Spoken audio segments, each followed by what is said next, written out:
Hi everyone, so today's look is an orange and purple sort of faded look.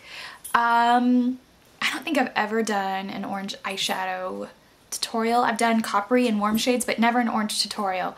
So since orange and purple look so amazing together, and this is not a frequented combo, I thought it'd be fun to go ahead and do it. So I hope you enjoy this look, and thanks for watching. Alright, so to get started, I've already applied my Too Faced Shadow Insurance. Now I'm going to be taking a little bit of MAC pigment, and this is in Acid Orange. You could take any orange you want. The interesting thing about this particular pigment is that it does have a gold shimmer to it. So I'm just going to take this pigment, and we're just going to add a little bit of, whether you want mixing medium or Fix Plus or Visine, anything like that. And we're going to go ahead and place that wet pigment on the lid. If you don't have anything else, a drop of water will do. But I've come to find if you have just like one more property in it other than just water, it just sticks a little bit better. So I like to start going in wet.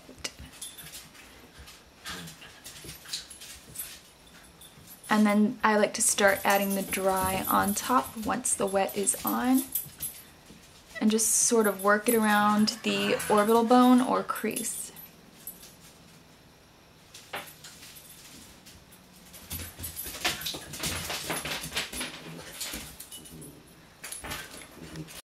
So now I'm going to be taking a little bit of Inglot's eyeshadow, and I'm going to take a little bit of number 390, which is just that really pretty sort of matte brown. This is a dupe of MAC's Kid.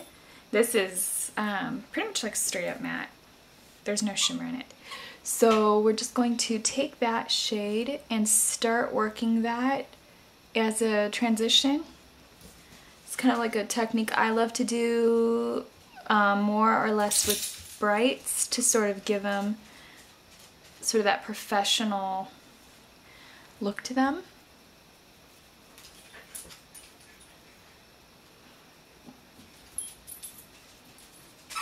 So it doesn't look just like a blotch of color was all over the lid, so it actually looks like it's like well blended in. Not professional in the sense that I think that anybody should wear this to work if they're a lawyer, but... And then clean this up. I'm going to take a little bit of Inglot's number 467, which is that pretty peachy shimmery shade right here. This is a great all over lid color if you're too pale to use this as a highlight. But if you're like a good medium kind of skin tone, I do recommend this as a highlight. It's kind of like a shimmery version of MAC's Orb or Urban Decay's ABC Gum. So I'm just going to blend that down into my transition color. It's just a fairly natural highlight.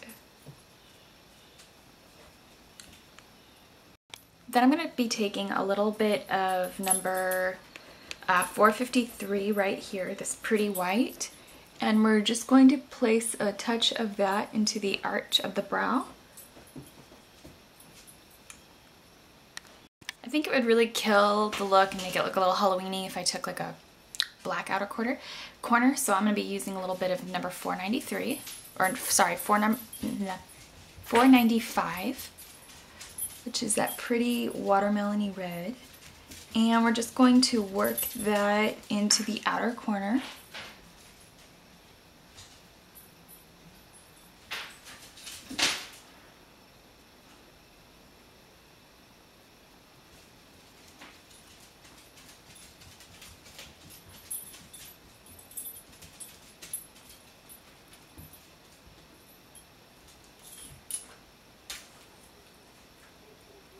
And I'm just going to sort of start shading it in, as you can tell, into the matte shade, but very lightly and like barely tapping it. So I don't want the crease to be like red, I just sort of want it to go gently from the outer corner into the crease a little bit. I'm going to go straight in for the Kel. I'm going to skip this violet color and go straight for Inglot's number 494, which is that really pretty purple right there. It's sort of like a blue toned color. And we're just going to go, like I said, straight for that. And we're going to pop that into the outer corner.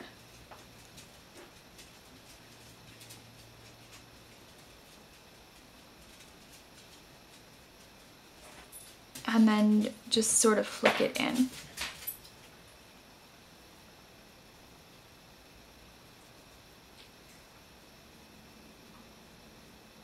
And then I'll just do the same thing I did with that watermelon shade.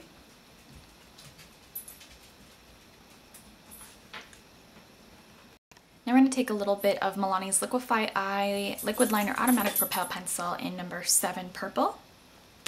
And I'm going to add that to my waterline and my lower lash line.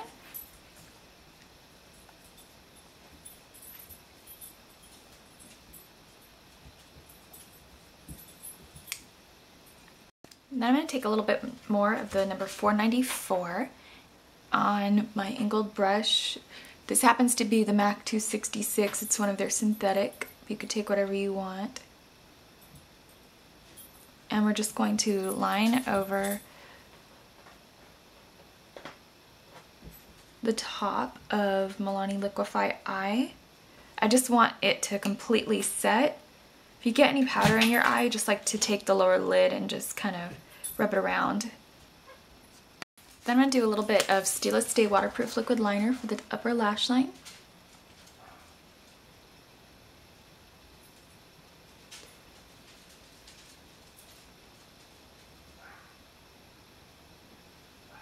So there we are.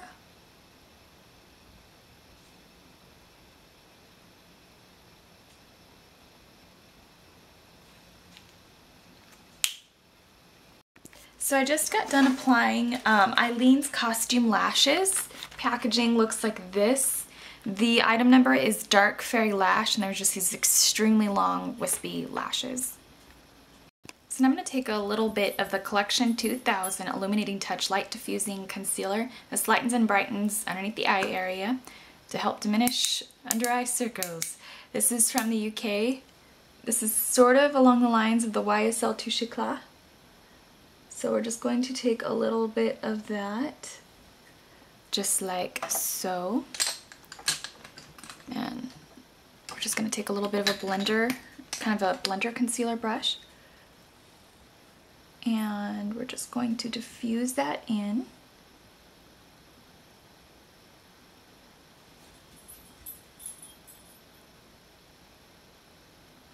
It's literally just like a concealer with like a satin finish.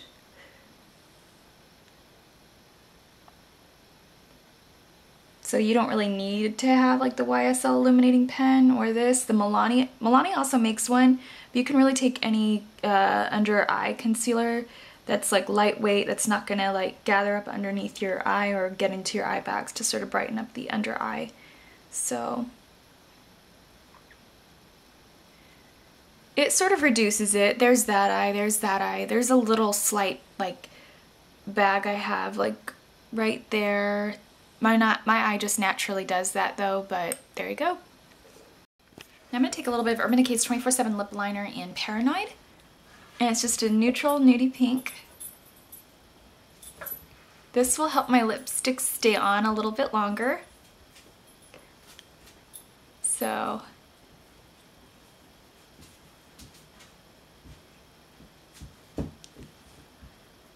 I know it's similar to my own lips. Not everyone's lips are going to be pigmented though. So that's the color, and like I said, it really ensures your lip color. And a little bit of Viva Glam Gaga 2. It's just a really pretty nude amplified cream. And a little bit of Viva Glam Gaga, the Luster form, the pink.